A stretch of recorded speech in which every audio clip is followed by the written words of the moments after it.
Bonsoir les mordus. En direct de Cancun, gin tonic à la main. Santé.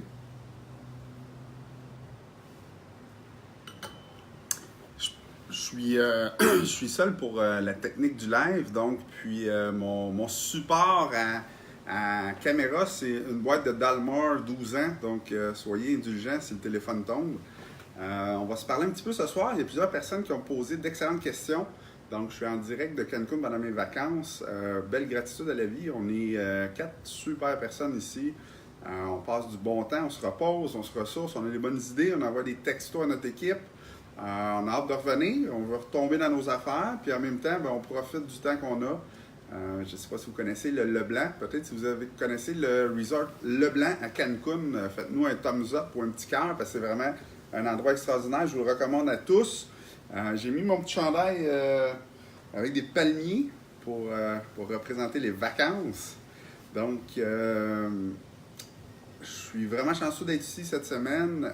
Merci aux mordus, merci aux investisseurs qui croient en moi, donc qui me permettent là, de faire de la belle business, puis de pouvoir me permettre une semaine comme ça extraordinaire. Un petit salut spécial à mes amis du mois de novembre. J'ai été manger hier soir au restaurant Harry's, donc le meilleur steakhouse de Cancun, je vous le garantis, si vous avez la chance d'aller là. C'est vraiment extraordinaire. On avait été là un groupe, 8 ou 10 personnes au mois de novembre passé, lors de la semaine des entrepreneurs, puis on y est retourné hier, juste les 4. Vraiment, on a encore été épatés par la qualité du menu. On va commencer tout de suite avec les questions pour le live. Donc, ce qu'on voulait faire, c'est être un petit peu plus dans ce que vous avez besoin, étant donné que je n'ai pas d'invité ici. Je voulais quand même vous parler parce qu'on a eu deux soirées de tempête des mercredis qui ont effacé la possibilité de faire des lives. Donc, on s'ennuyait de vous, puis on voulait être certain de rien manquer. Puis, j'adore faire ça. Donc, ma mission, comme je vous le dis toujours, c'est d'inspirer le plus grand nombre de gens possible à se libérer financièrement grâce à l'investissement immobilier. Et même en vacances, je n'y manque pas.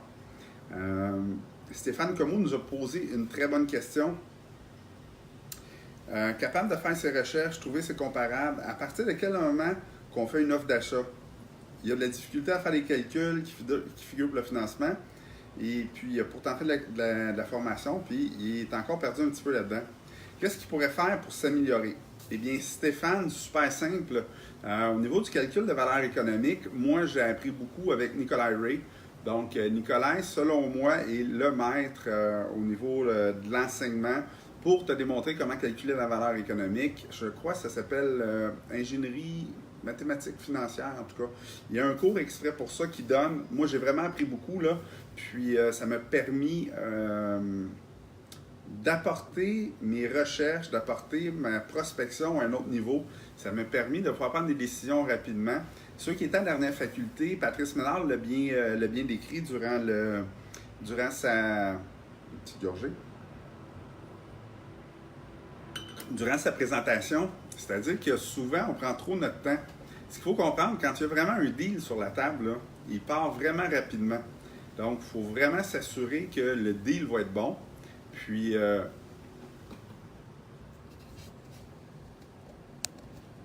faut vraiment s'assurer que le deal va être extraordinaire. Puis, être certain qu'on va avoir la rapidité d'exécution nécessaire pour ne pas se faire damer le pion. Faut avoir les outils qu'il faut aussi. Opter pour un cruncher qui ne soit pas trop compliqué. Jacques Lépine, un de mes grands mentors, c'est sûrement grâce à lui qu'aujourd'hui j'ai réussi en immobilier parce qu'il m'a suivi longtemps. Il disait toujours de ne pas rester pris dans la paralysie de l'analyse. Donc oui, c'est bon analyser, mais à un moment donné, si tu analyses trop longtemps, tu perds du rendement. Mettre les pieds dans une transaction immobilière, là, si tu arrives à mettre les pieds dans une transaction immobilière où est-ce que tu es juste cash flow break-even, tu vas quand même finir par faire de l'argent. Si tu gères bien tes sous, si tu fais attention à comment tu vas étirer la durée de vie de tes différents postes de dépenses, c'est sûr que tu vas réussir. Donc, ce que je suggère, prends une formation juste pour le calcul de valeur économique. Ensuite de ça, pose-toi pas trop de questions. Dernière formation que j'ai faite samedi passé sur comment utiliser les prêteurs privés.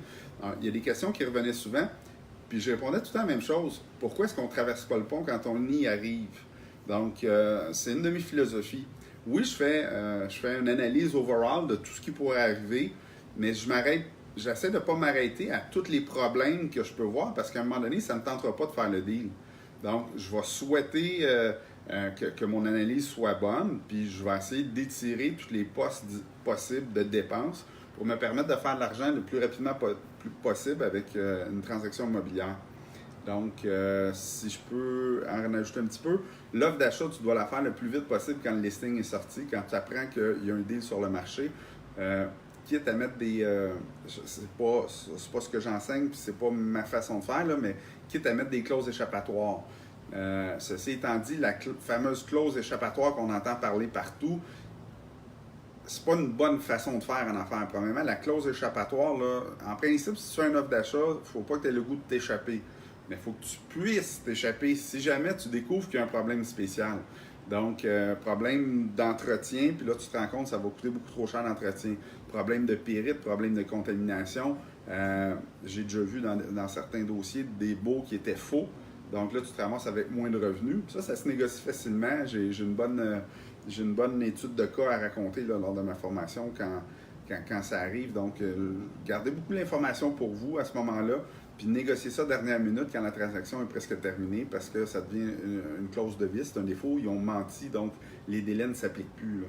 Donc, Stéphane, si je relis ta question rapide, difficulté à faire les calculs, Nicolas Ray peut t'aider beaucoup là-dessus.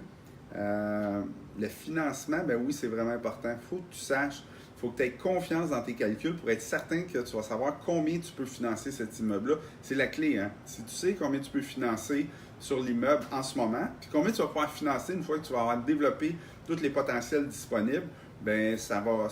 C'est comme ça que tu vas arriver à récupérer tes billes et aller rapidement. Le truc est simple, il faut que tu récupères ta mise de fonds le plus vite possible pour arriver à en faire d'autres, puis d'en faire d'autres, puis d'en faire d'autres. Sinon, ben écoute, tu vas faire un 6 logements avec 150 000 de mise de fonds à tous les 5 ans. Puis ça ne fait pas de sens. C'est pas ça qu'on veut. On veut se libérer financièrement rapidement. Pas prendre 15 ans pour avoir 18 portes. Ça n'a aucun sens. Donc, je te souhaite bonne chance, Stéphane. Si jamais tu as d'autres questions, gêne-toi pas. Envoie-moi ça Messenger ou viens voir lors de nos différents événements. On a Clément Patnaud. Bonjour à Clément. Clément, c'est un vieux de la vieille. Ça fait longtemps qu'il fait de l'immobilier. Il me demande comment est-ce que tu fais pour créer un partenariat gagnant-gagnant. Donc, partenariat gagnant-gagnant, ça veut dire que les deux partenaires ou tous les partenaires vont vivre une situation où est-ce que tout le monde va gagner là-dedans. Donc, qu'est-ce qu'on fait pour avoir un partenariat gagnant-gagnant? Bien, la première des choses, il faut se mettre à la place de l'autre. Donc, se mettre à la place de l'autre, ça veut dire quoi? Ça veut dire vraiment se mettre dans ses souliers, puis se demander qu'est-ce que je voudrais, moi, si je mettais de l'argent. Je prends l'exemple d'un partenariat où est-ce que quelqu'un a de l'argent, quelqu'un d'autre a du temps, on se met ensemble. Moi, je m'occupe de l'immeuble, puis celui qui a l'argent vient mettre l'immeuble vient mettre l'argent, la mise de fonds pour les deux. Donc, disons que je suis celui qui veut un partenaire qui a de l'argent. Bien, je vais me mettre vraiment à sa place. Qu'est-ce que je veux comme rendement sur mon argent? Qu'est-ce que je veux comme type de partenaire? La personne qui a de l'argent, généralement, a le moins de temps. Donc, il va falloir que je m'investisse plus au niveau des tâches à faire, ces choses-là. Gagnant-gagnant veut dire que les deux parties gagnent. Fait que le bout qui est très difficile à suivre, ça va être celui où est-ce que les deux parties gagnent. Donc, moi, je gagne. Oui, c'est facile de savoir qu'est-ce que moi, je gagne parce que je le file, je le sens, qu'est-ce que je gagne. Mais d'être à la place de l'autre, puis de vraiment sentir qu'est-ce que lui va gagner. Puis n'oubliez pas, là, l'immobilier, dans toutes ses facettes, dans les partenariats, c'est long terme. C'est super important que vous ayez une vision long terme là-dedans. C'est-à-dire, est-ce que je fais un partenariat avec cette personne-là une fois, il n'est pas satisfait, puis après ça, je suis obligé de travailler à trouver un autre partenaire, ou est-ce que je fais un partenariat avec cette personne-là une fois, il est tellement satisfait que quand on récupère la mise de fonds, il me dit « Jocelyn, je veux que tu trouves un autre projet pour mon argent. » Ça a bien fonctionné la première fois. Pensez-y, là, vous n'avez pas besoin de travailler deux fois si vous n'avez laissé un petit peu trop sur la table. Moi, j'aime mieux en laisser un petit peu trop sur la table, que mes partenaires soient satisfaits, mais je n'ai pas besoin de travailler une deuxième fois pour trouver des fonds. Je vais vous donner l'exemple du 419 logements Carrefour des Érables. 10 millions à trouver, ce qui n'est pas si difficile que ça à faire. Là. Vous allez dire, oui, c'est un gros mandat, mais c'est pas si difficile que ça à faire. Ce qui est difficile, c'est de le mettre à la même place, sur la même table de notaire, au même moment. Donc, une fois que tu as récupéré ces personnes-là, est-ce que tu leur en donnes un petit peu plus ou un petit peu moins? C'est sûr que là, les chiffres sont gros, puis ça va vous apporter à avoir une réflexion peut-être différente que quelqu'un qui apporte juste 100 000. Mais une fois que vous avez 10 millions, si vous n'avez pas besoin de le travailler une deuxième fois parce que vous en avez donné assez à vos partenaires, puis qu'ils se sentent gagnants dans la transaction. Se sentir gagnant, c'est pas sentir que l'autre a perdu, c'est sentir que nous, on a ce qu'on mérite pour l'argent qu'on a mis.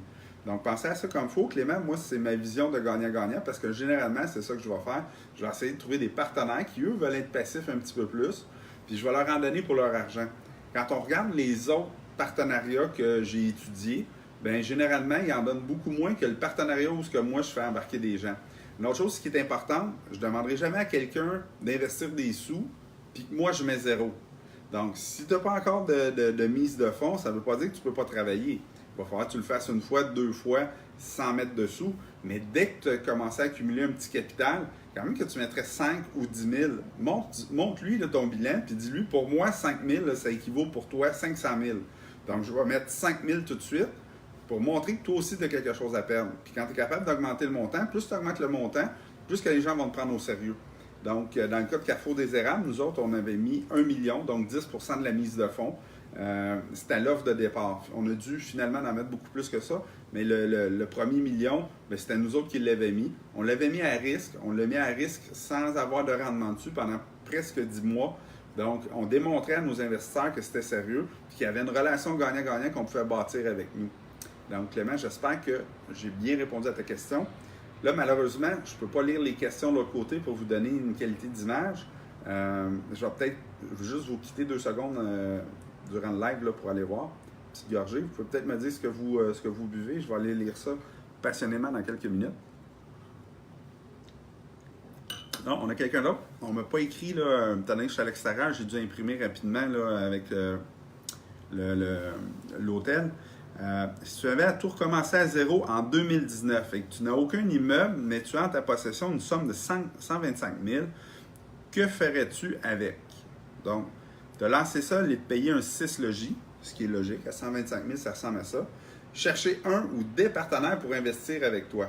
Donc, utiliser l'effet levier d'avoir plusieurs personnes pour acheter en plus grosse quantité. Rapidement, je vais y aller en groupe. Pourquoi?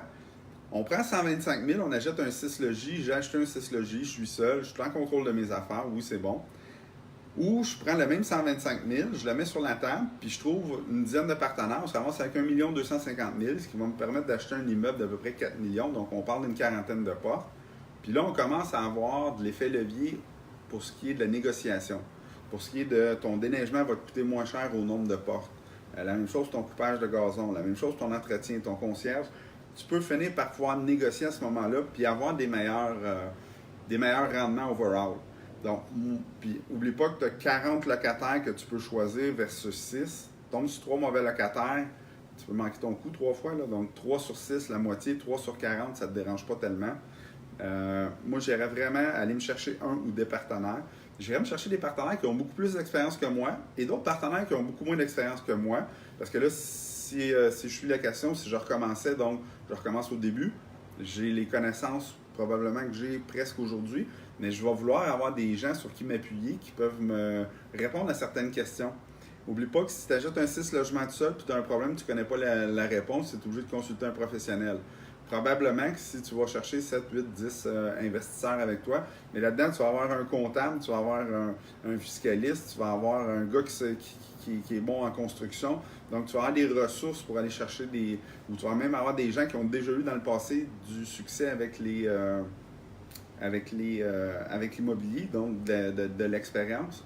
Donc, ça va sûrement être beaucoup plus intéressant pour toi. Donc, j'espère que j'ai bien répondu à ta question. Je vais passer à la question numéro 4. En passant, j'ai eu 7 questions. Je vais juste, avant ça, aller voir de l'autre côté ce qui se passe dans le fil. Je vous reviens dans 2 secondes.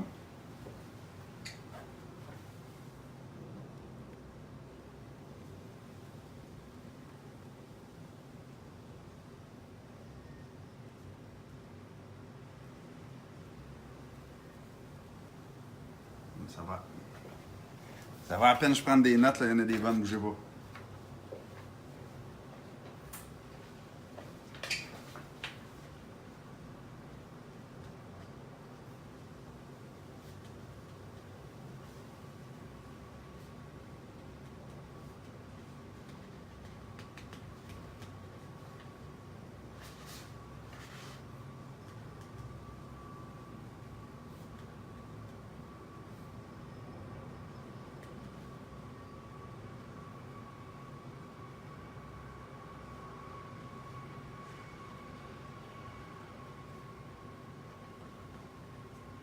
reviens dans pas long, je prends des notes.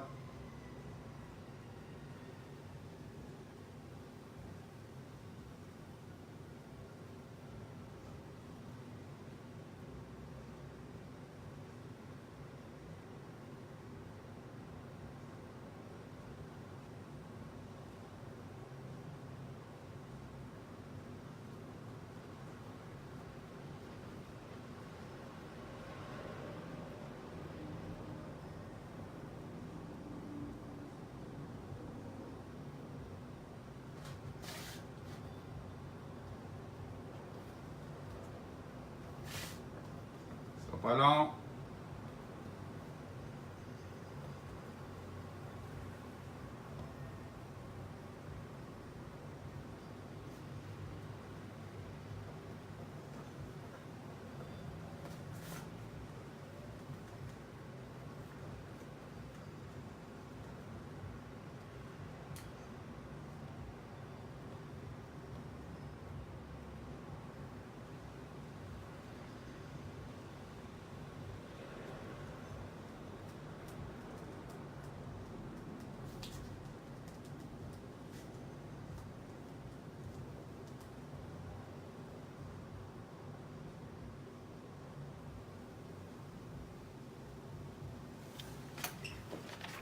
De retour! Plusieurs bonnes questions. Ça valait la peine que je prenne 2 petites minutes.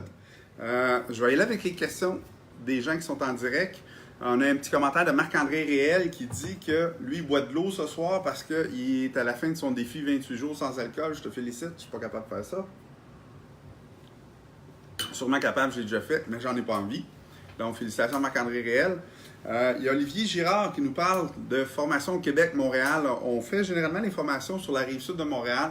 Question d'horaire de temps, parce qu'on a des belles salles au Halt, parce que ça me permet de rester pas trop loin de la maison, parce que c'est un hôtel, puis tu peux prendre une fin de semaine au 10-30. Excellent restaurant, excellente idée là, de se ressourcer une petite fin de semaine à magasiner, puis à Space du Luxe, restaurant et cinéma, salle de spectacle. Oui, ça pourrait être possible vers Québec. Forme un groupe, puis on va donner suite à ça, certainement. Pour l'instant, c'est pas dans nos plans. On a beaucoup de projets. Mais oui, ça nous intéresserait de descendre à Québec. Donc, si tu veux communiquer avec l'équipe, ça va nous faire plaisir. Un petit bonjour à Vincent Perron. Là, j'ai pas pris de notes. Je ne sais pas qu'est-ce qu'on avait, mais je pense que Vincent Perron faisait juste dire bonjour, je suis en ligne. Patrick Lebreu qui nous dit « Vérifier les faux baux. On fait ça comment? » Super facile, Patrick. Tu vas appeler chacun des locataires. Donc, la dernière fois que ça m'est arrivé, moi, les faux baux, il y avait 2 locataires qui n'avaient pas de numéro de téléphone. Puis je sentais que le vendeur patinait à chaque fois que je parlais de ça. Comment ça, tu n'as pas le numéro de téléphone de tes locataires? Ouais, ben il a cassé son cellulaire, il est supposé m'en donner un autre. Ouais, ben le mec arrive. Puis finalement, on se rend compte que les appartements sont vides. Puis juste pour vous dire comment ça peut être payant, la veille de la transaction, il y avait 3 partenaires dans cette transaction-là. La veille de la transaction, j'ai appelé le partenaire principal qui, lui, était propriétaire de l'argent qui était en mise de fonds sur cet immeuble-là, puis il voulait s'en débarrasser parce que les 2 rigolos qui géraient ça pour lui étaient en chicane. En tout cas, une grosse histoire courte. Je l'ai appelé la veille, puis je lui ai dit, écoute, il y a 2 faux baux, on est obligé de canceller la transaction. Il devait être 8 ou 9 heures le soir, la veille de la date de notaire, que lui se débarrassait d'un moyen problème. Puis finalement, ce monsieur-là, je lui ai dit, à cause des faux baux, on cancelle la transaction. Puis c'est super simple ce qu'il a répondu. Il m'a dit, qu'est-ce que tu veux faire pour qu'on continue la transaction? Ben, j'ai rien à t'offrir. C'est à toi de m'offrir de quoi, c'est ton problème maintenant. Puis il m'a offert de me signer un beau chèque de 20 000 $. Donc un appel de 10 minutes. J'ai une réduction de 20 000. Puis moi, mon but, c'était de faire une conversion de chauffage dans cet immeuble-là. J'étais très content qu'il y ait deux logements de vide. Fait que ça peut virer très positif, ça. On a David Saint-André qui nous parle, qui est le meilleur prêteur privé. Là, vous allez sûrement penser, je vais vous répondre, Sedma Finance est le meilleur prêteur privé. Même si on est la meilleure équipe de prêteurs privés, c'est pas la réponse que je vais vous donner. Le meilleur prêteur privé, là, ça va être votre mononcle, votre matante, qui va se contenter sûrement d'un 6 ou d'un 8 %. Mais on appelle ça un petit peu plus du love money. Mais le meilleur prêteur privé, c'est la personne qui vous connaît et qui vous fait déjà confiance. Donc, si vous n'avez pas besoin de prêteur privé présentement, trouvez-en donc. Parce que si vous êtes en mode prospection, un jour, comme tout investisseur immobilier, vous allez manquer d'argent. Puis ça va être important pour vous d'avoir des sources rapides de financement, dont les prêteurs privés peuvent faire partie. Donc, bâtissez des relations avec ces gens-là immédiatement, même si vous n'en avez pas besoin. Investissez sur 2-3 repas au restaurant, pas de billets, aller voir un spectacle avec eux. Assurez-vous de bâtir des relations tangibles et solides avec eux. Puis la journée que vous allez avoir besoin de sous, probablement vous allez avoir des conditions plus souples, des conditions plus rapides, une acceptation sur un dossier qui ne sera peut-être pas accepté si vous ne connaissiez pas la personne. Donc, le meilleur prêteur privé, c'est celui avec qui tu as bâti des relations. Ceci étant dit, Sedma Finance, c'est ça qu'on fait dans la vie. Mon partenaire François Bélanger est excellent là-dedans. Vous voulez bâtir des relations avec nous, super facile. Vous pouvez nous suivre à la faculté une fois par 3-4 mois. Vous pouvez venir nous voir dans les formations qu'on donne, puis dans les 5 à 7 qui sont tout à fait gratuits pour l'instant.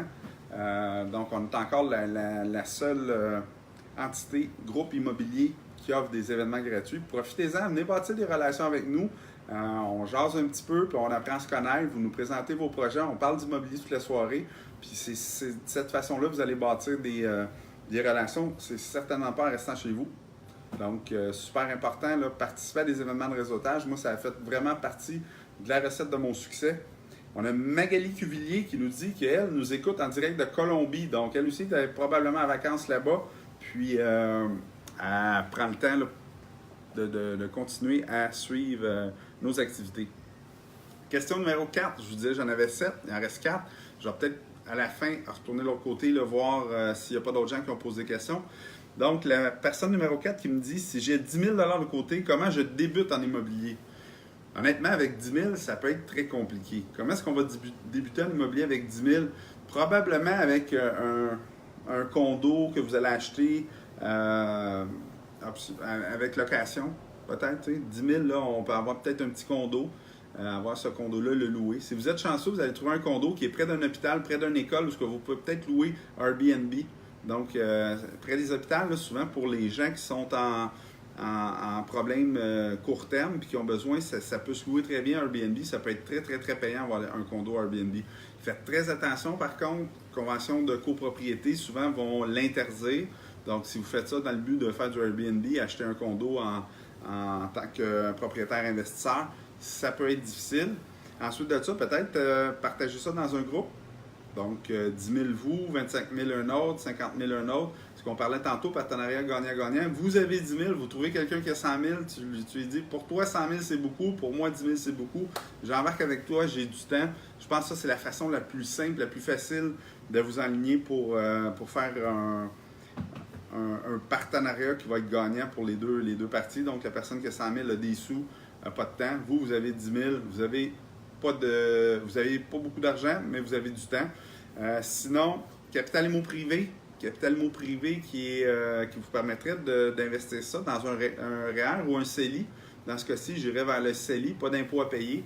Capital immo privé va vous permettre, ou Arche Capital, 2 fonds de marché dispensés qu'on dirige chez Sedma Finance. Donc, les 2 fonds de marché dispensés vont vous permettre d'avoir du 9% de rendement sur votre argent. Donc, faites le calcul, s'il n'y a pas d'impôt à payer, ça équivaut si vous aviez du 18%, ce qui est vraiment rentable. Ensuite de ça, pendant que vous êtes dans le fonds, vous pouvez récupérer cet argent-là quand même assez facilement. Pendant que vous êtes dans le fonds, ça vous permet d'obtenir un rendement sur cet argent-là, puis de bâtir des relations avec des investisseurs immobiliers parce que vous faites partie d'une entité où est-ce qu'on recherche ou on travaille juste avec des gens qui ont des connaissances en investissement immobilier. La numéro 5, je ne la lirai pas, mon équipe va bien rire. C'est une petite inside entre eux et moi. Comment concilier travail, voyage et business? Je suis probablement pas le meilleur pour ça. Moi, c'est travail. Voyage très rarement. Quand je voyage, je vais essayer de choisir. Cette semaine, c'est pas ce que j'ai fait. Là, je voulais vraiment décrocher. Mais généralement, je vais essayer de choisir des semaines comme présentement, il y a lieu la semaine des millionnaires avec le Club des investisseurs immobiliers à Costa Rica. Et puis, dernière fois, je suis parti en vacances, c'était avec la semaine des entrepreneurs à Vego à Cancun encore. Donc, pourquoi pas rendre le voyage déductible en allant à des formations l'avant-midi. Donc, on se lève le matin, on va déjeuner, on fait 2-3 heures de formation avec un groupe. On a tout l'après-midi pour réseauter avec ces gens-là, jaser d'immobilier, d'entrepreneuriat. Fait que c'est des façons super intéressantes de réduire aussi les coûts de notre voyage, étant donné qu'on est en formation, bien, il y a une partie qui est déductible, à vérifier avec vos fiscalistes, là, mais moi, je déduis probablement 100% de cette dépense-là, ces fois-là. Comment le concilier, le mettre à l'horaire. Je pense que c'est une façon facile que je ne maîtrise pas encore, là, mais c'est une façon facile. T'sais. Si vous voulez concilier le travail, les voyages, le business, la famille, ces choses-là, j'ai remarqué quand je le mettais à l'horaire, à un moment donné, ben il n'y a pas d'autre chose qui prenait cette place-là. Donc, j'essaie de le faire de plus en plus souvent, mettre ça à l'horaire, puis dire, ben ça va servir à ça, cette plage horaire-là. Puis, je pense que ça fonctionne. Je dois être un petit peu plus discipliné encore, mais je vais finir par avoir du succès avec ça. C'est en s'y donnant, puis en y travaillant qu'on arrive à avoir des résultats. Donc, c'est ce que je fais moi-même. Donc, concilier travail, voyage, business, je pense que je vous ai donné une bride de piste de mon opinion personnelle et très humble. 7e question, dernière question, puis après ça, je vais voir en arrière, puis je conclue. Sur un mindset pour être un investisseur qui close. Comment trouver les immeubles à potentiel? Là, je ne sais pas de qui ça vient, ça, mais il y a quelqu'un qui dit que moi, je suis un investisseur qui close et c'est Patrice Ménard. Puis qui me parle toujours que je tombe toujours sur des immeubles avec des potentiels que personne n'avait vus. Fait que je doute que peut-être c'est lui qui a posé cette question-là. Premièrement, pour être un investisseur qui close, il faut avoir un focus assez solide. Moi, je dis souvent, puis j'ai volé cette phrase-là à Tony Robbins, contrôle tes pensées, tu vas contrôler ta destinée. Trop de gens vont contrôler leur pensée à dire « Ah, ça ne fonctionnera pas à cause de ça, ça ne fonctionnera pas à cause de ça, ça ne fonctionnera pas à cause de ça. » Mais moi, le plan initial, je m'y tiens puis je ne le lâche pas. Quand il arrive un irritant ou n'importe quoi qui me ralentit dans mon processus, bien, c'est super simple. Je vais trouver une solution à ce problème-là. Ça revient un petit peu à ce que je disais tantôt, traverser le pont quand on va y être arrivé.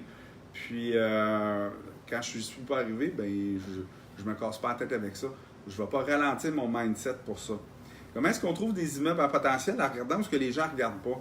Les gens là, vont remplir leur cruncher, puis ils vont dire « ça passe pas dans le cruncher ». Et je vous confirme que 99,9% des immeubles que vous allez cruncher ou évaluer ou analyser ne passeront pas dans le cruncher. Donc, qu'est-ce qu'on fait? Il faut aller voir plus loin que ça. Qu'est-ce qu'il y a dans la valeur économique, dans mon calcul qui ne fit pas? Qu'est-ce qui peut être amélioré? Où est-ce que je peux aller chercher plus d'argent? Comment je peux faire pour changer ces données-là? Toutes des questions que vous devez vous poser. Plus que vous allez vous poser de questions, plus vous allez être bon à dénicher les potentiels. Si vous allez sur l'indice PMML, vous avez beaucoup de statistiques sur la moyenne de qu'est-ce qui se fait. Donc, disons qu'un immeuble payé chauffage propriétaire serait à 43% de moyenne de dépenses d'opération. Puis là, vous avez un immeuble qui a 52% de moyenne. Bien, peut-être que vous êtes capable de faire 43 avec, puis diminuer. Ça, c'est de la valeur nette, là. Donc, je ne sais pas si je m'exprime bien, là. La moyenne au Québec ou dans votre secteur est de 43%. Puis là, vous analysez un immeuble et vous remarquez que ces dépenses sont beaucoup plus élevées. Bien, allez voir dans ces dépenses-là qu'est-ce qui peut être maximisé puis diminué. Puis peut-être que vous êtes capable de faire du 38%, vous, être encore meilleur que la moyenne. Donc, si vous êtes un excellent gestionnaire, peut-être que cet immeuble-là, vous pouvez l'amener ailleurs. Puis l'inverse est aussi vrai. Faites attention de ne pas acheter un immeuble qui est à 38 si vous êtes débutant. Probablement que votre montant de dépenses va monter à 43. Donc, faites bien attention à ça. Ça va diminuer votre valeur économique. Ça, c'est moins drôle. Donc, comment est-ce qu'on trouve les immeubles à potentiel en analysant beaucoup? Donc, plus vous allez en analyser, plus ça va aller. Plus vous allez réseauter avec des gens, plus que vous allez rencontrer des courtiers, plus que vous allez avoir accès à des pocket listings. Une chose bien importante avec les courtiers, quand ils vous envoient un listing en priorité, prenez pas une semaine pour lui répondre et vous n'en enverra plus jamais. Vous avez 24 heures pour lui dire un oui ou un non. Un non qui dit hey, « écoute, j'en ai trop dans mon assiette cette semaine, je n'aurai pas le temps de l'analyser comme il faut, passe-le ailleurs, mais que j'ai le temps, je te rappelle. » Il va vous respecter, puis il va sentir que vous le respectez. Fait que c'est super important de faire attention à ça. N'oubliez pas que les courtiers, là, ils gagnent leur vie en vendant des immeubles. Puis c'est quand ils vendent qu'ils sont rémunérés. Si vous lui faites perdre 2 semaines quand ils vous donnent l'exclusivité d'un pocket listing, oubliez ça, ça ne fonctionnera pas. C'est maximum 24 heures. Ou s'il vient vous voir un vendredi jusqu'au lundi matin, il faut donner une réponse sûre et certaine. Si vous me permettez, je prends 2 secondes pour aller prendre les questions sur l'autre côté pour vous donner le maximum de service, puis je vous reviens.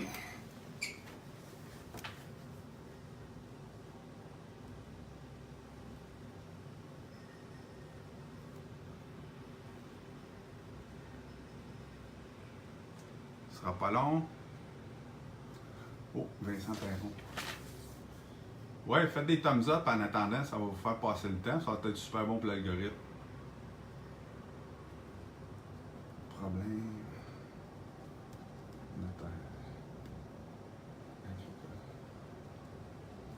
Good. Fait que Vincent Perron, j'ai retrouvé ta question. J'espère que tu t'inquiétais pas trop.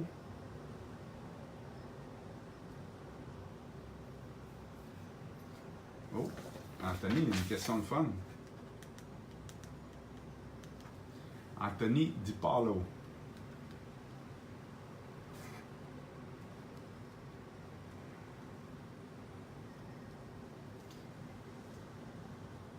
Oh, Olivier Girard qui revient avec une deuxième question.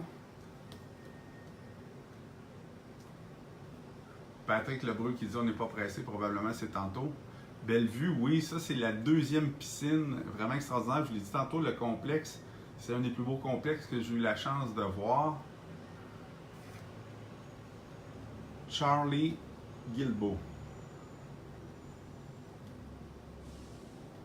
Une belle question aussi. Daniel Plante, bonjour. Gabriel Rachefort, Mathieu Gauthier, Charles.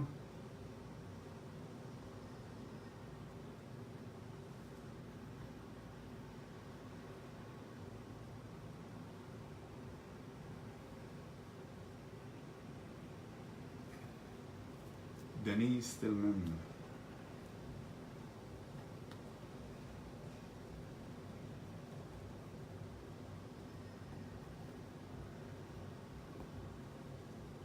Oh! Frenchfield. Qui est son prénom? Très bonne question.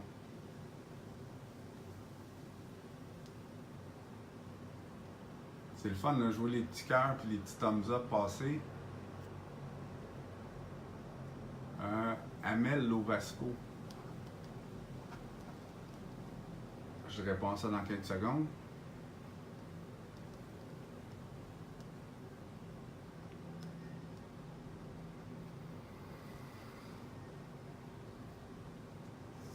Oh, Nabil qui a une très bonne question.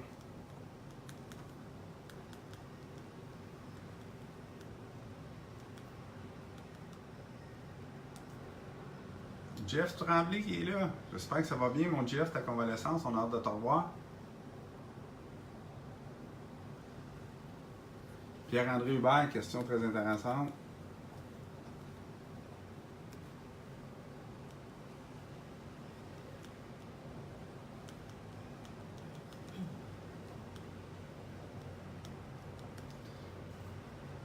Frédéric Labelle qui dit t'es un gars super aimable, merci. Tabarouette, arrête, la tête me passera plus dans la porte, méchant.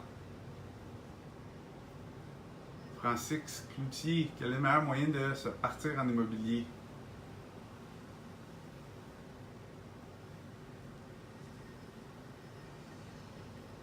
Hey, là, c'est parce que je suis victime de mon succès, mais là, je viens de voir qu'il y a comme encore 25 questions supplémentaires.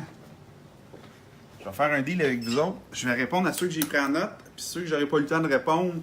Je vais aller à mon activité ce soir avec ma gang. On s'en va au Coco Bongo. Je ne sais pas si vous avez déjà été au Coco Bongo. Si oui, peut-être me faire un petit commentaire comment ça a été pour vous. J'y ai été plusieurs fois. Ça se pourrait, je me lève pas tôt demain. Donc, c'est vraiment un bar spectacle vraiment extraordinaire. Puis je vais prendre le temps demain de répondre à chacune des questions directement dans le fil sous votre bulle de questions. Donc, j'y vais rapidement. Vincent Perron, tantôt, nous parlait qu'il est en train de notarier chez le notaire. Finalement, dernière minute, le notaire arrive avec un problème de nature que le terrain est agricole, puis il va falloir travailler avec la ville pour changer ça, ces choses-là. Qu'est-ce qu'on fait dans ce temps-là?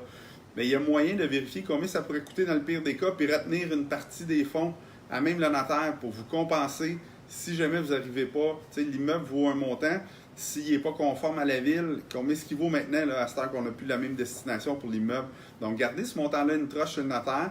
Peut-être ça peut être aussi les frais que ça coûte à changer. Souvent, on se rend compte qu'un certificat de localisation n'est pas conforme dernière minute. Puis là, on va retenir 2000 $, ce qui coûte généralement entre 1000 et 1500 un certificat de localisation.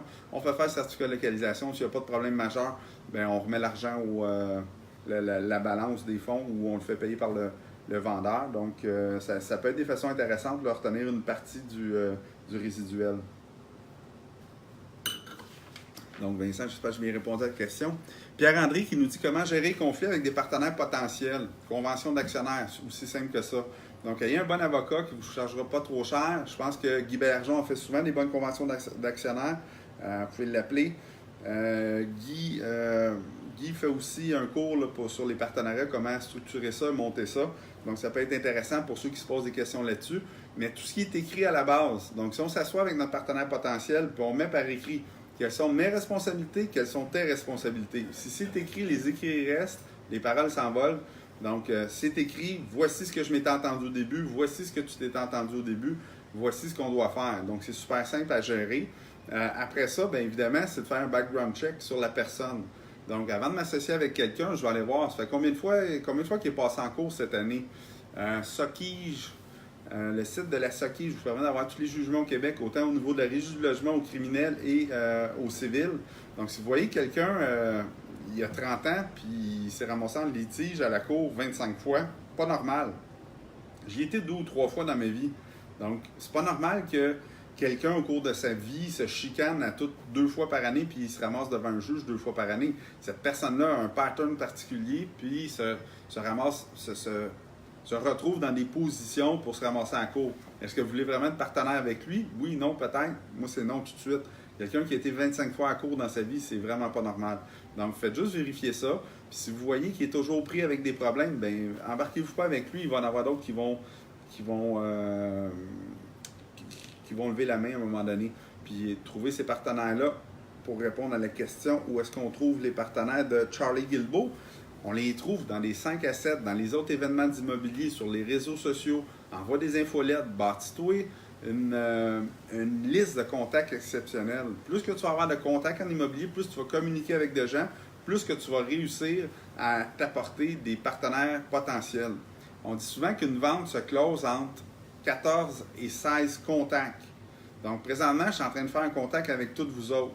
J'ai un contact de fait avec ceux que c'est la première fois. Puis il y en a d'autres, je suis rendu à 20, 25, 30, 50, 100 contacts. Plus que tu as de contacts avec une personne, plus que tu as de chances de réaliser de la business avec un jour.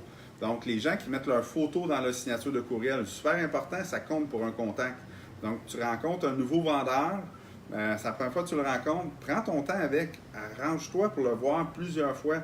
Fais une visite, fais une inspection, vas-y quand le gars de périte passe, vas-y quand le gars de vermiculite va passer, vas-y quand ton gars de toiture va passer. Quand tu vas chercher des documents chez lui, j'ai déjà fait exprès de les laisser chez eux puis de les oublier pour être obligé d'y retourner le lendemain. Après ça, le monde, ils me disent, comment ça tu as autant de succès à avoir des balances de vente dans tes dossiers? Oui, mais je prends le temps de bâtir la relation avec les gens. En prenant le temps de bâtir la relation avec les gens, si je lui demande après la 3e visite, est-ce que tu me passerais 5$, ils vont me dire non. Mais si ça fait 10, 12, 15 fois que je les vois, puis je leur demande de me faire une balance de vente de 100 000 $, ils vont accepter. Juste parce que j'ai suivi le processus, puis je m'assure toujours de poser des questions au oui. Donc, n'importe quelle question, il faut que ce soit oui. Pose pas des questions négatives, pose des questions positives. Plus qu'une personne te dit oui souvent, plus que quand tu vas demander une raison importante que tu vas avoir un oui, de sortir un oui, plus ça va être facile pour cette personne-là de te dire oui. Nabil qui nous demande le TGA, comment tu le trouves? Nabil, le TGA, c'est différent à chaque région, c'est différent à chaque immeuble. Ce que je vais faire quand j'analyse un immeuble, très rapidement, je vais appeler mon évaluateur, mon directeur de compte. La personne que je pense à qui je vais soumettre le dossier pour le financer, puis la personne qui va sûrement l'évaluer pour moi, parce que justement, dans le multilogement, généralement, tu vas avoir le choix de ton évaluateur. Donc, je vais appeler le directeur de compte, je vais dire, écoute, je vais te soumettre un dossier la semaine prochaine, je suis en train de faire mes chiffres, combien tu acceptes de TGA dans ce coin-là? Disons qu'il me dit 5,35. Parfait, je prends note 5,35. Je raccroche avec lui, j'appelle mon évaluateur. Hey Alex, j'ai besoin d'une évaluation sous peu. Je suis dans tel coin, je suis en train de faire mes chiffres. Là, je vais sûrement te donner le mandat bientôt. À combien tu accepterais le TGA dans ce coin-là pour tel type d'immeuble? Là, il me répond 5,40. Donc, on sait, plus le TGA est bas, plus on va avoir une valeur économique qui va être élevée. Donc là, tout de suite, je vais dire, si mon directeur de compte accepte le 5,35, là, c'est comme un truc à une pièce et quart gratuit, celui-là. Si mon directeur de compte accepte 5,35, est-ce que tu baisserais ton taux à 5,35? Oui, pas de problème, ça fait mon affaire. Donc, ça te permet de négocier ton TGA en avance avant d'avoir été le rencontrer. On a Annelle Lovasco qui nous demande si les courtiers sont bienvenus dans nos 5 à 7. Les 5 à 7 des mordus d'immobilier, ça s'adresse à tout passionné, tout mordu d'immobilier. Que ce soit un courtier, un investisseur, quelqu'un qui aimerait devenir investisseur, un professionnel de l'immobilier, n'importe qui a une passion puis qui veut vivre de l'immobilier est le bienvenu chez nous. Puis comme je disais tantôt, c'est encore gratuit. Profitez-en pour venir profiter de de cette générosité du groupe des Mordus. Anthony DiPaolo, il me demande si j'ai un rituel chaque jour. J'ai pas vraiment de rituel spécial à part prendre mon café chez Tim à tous les matins, mais j'essaie de faire du sport le matin tôt, m'oxygéner le cerveau quand je peux. Je suis pas capable de le faire 5-6 jours par semaine, mais je vais essayer d'y aller le plus régulièrement possible. L'autre chose que je vais faire en rituel chaque jour, c'est m'assurer de répondre à tous les messages que je peux. Puis j'arrive pas à le faire tout le temps, mais c'est un rituel avant de finir, là, je ne ferme pas les livres sur un dossier. Là. Je regarde, est-ce qu'il y a des courriels que je dois répondre aujourd'hui? Est-ce qu'il y a des gens que ça fait plus de 24 heures qui attendent mon retour d'appel? Beaucoup de respect envers les gens de ce côté-là, m'assurer de leur répondre rapidement, puis que je puisse bâtir une relation avec eux. Tu ne sais jamais à qui tu parles, tu ne sais jamais c'est qui ton interlocuteur quand tu reçois des courriels, des demandes. Moi, je prends le temps d'y répondre rigoureusement. Puis, je pense que c'est le rituel que j'ai, là, c'est vraiment de vérifier quand je me lève le matin et tard le soir, est-ce qu'il y a des gens à qui je dois répondre, m'assurer que je bâtisse une belle relation avec eux. J'avais Olivier Giroux, je me souviens plus ce qu'il voulait, donc je vais me prendre une note de te répondre demain. Denise qui nous dit « J'ai la possibilité de financer 100%. Le courtier n'a pas l'air super d'accord avec ça. Moi non plus, je ne suis pas d'accord avec ça. Financer 100%, ça peut être difficile, tu ne prendras peut-être pas les bonnes décisions. Par contre, si c'est la seule façon que tu es embarqué dans l'immobilier, fais juste t'assurer que tu es cash flow positif. En finançant 100%, ça me surprendrait que tu sois cash flow positif. Là, ça sont très rares les deals. Mais si tu es cash flow positif, j'ai fait souvent des transactions où j'ai financé 100%, bien, ça peut être des très bonnes transactions en plus. Donc, sois juste vigilante pour être capable de supporter le prêt que tu vas faire. Frenchfield, c'est quoi pour toi un bon courtier? Pour moi, un bon courtier, c'est quelqu'un qui va avoir confiance en moi à la base. Donc, quelqu'un qui a confiance en ce que je vais faire, qui a confiance aussi que je n'essaierai pas de le peinturer dans le coin puis de passer devant lui. Un bon courtier, c'est quelqu'un qui va savoir lever la main puis mettre son nez dans la transaction, puis en même temps se retirer quand c'est le temps que moi, je négocie directement avec le vendeur. Pourquoi? Parce qu'il n'y a personne de mieux placé que moi pour négocier avec le vendeur. C'est mes affaires, c'est ma façon, c'est moi, je suis le vendeur de ma propre bonne transaction. Donc, il n'y a pas un courtier qui va pouvoir faire le lien entre les deux. 80% des courtiers, ce qu'ils essaient de faire, c'est de contrôler la transaction, contrôler les délais. Puis tout ce qu'ils veulent, c'est passer des délais pour arriver à vous obliger à acheter. Vous ne serez jamais obligé d'acheter, là, oubliez ça. Là. Puis quand vous voyez que ces courtiers-là, c'est tout ce qu'ils essaient de faire, puis ils ne connaissent pas leurs données financières, puis ils ne connaissent pas leur dossier, éloignez-vous de ça, vous allez perdre votre temps avec ça. Il y a d'excellents courtiers. Juste à penser à Patrice Ménard et son équipe PMML. Ces gens-là, ce qu'ils veulent, c'est s'assurer que tout le monde fasse une bonne transaction pour que vous soyez un nouveau client dans quelques mois avec eux. Jamais ils vont vous laisser tomber. Ils vont toujours essayer de trouver des solutions avec vous.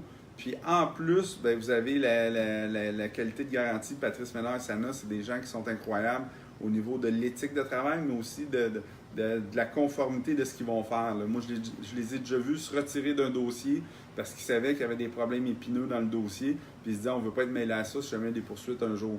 Fait que fais attention, puis prends les bonnes dispositions qu'il faut.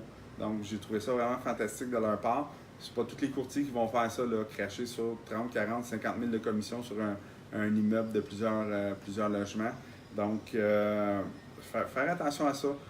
Essayez de vous assurer que le courtier avec qui vous allez travailler aimerait ça travailler plusieurs fois avec vous, puis il va vous donner le service pour que vous puissiez le faire travailler plusieurs fois avec. Donc, j'espère que j'ai bien répondu à ta question. Frenchfield, je pense que j'ai fait le tour, j'essaie d'avoir mes notes. J'en ai donné pas mal pour un gars qui est en vacances. N'oubliez pas la gang que ma mission de vie, inspirer le plus grand nombre de gens possible à se libérer financièrement grâce à l'investissement immobilier. Si vous pouvez m'aider en partageant ce live-là à des amis, en taguant des amis pour leur dire que ça existe, qu'on est là, en allant liker notre page, mais n'oubliez pas aussi de participer au groupe. Donc, créer des commentaires, des fois juste un petit commentaire.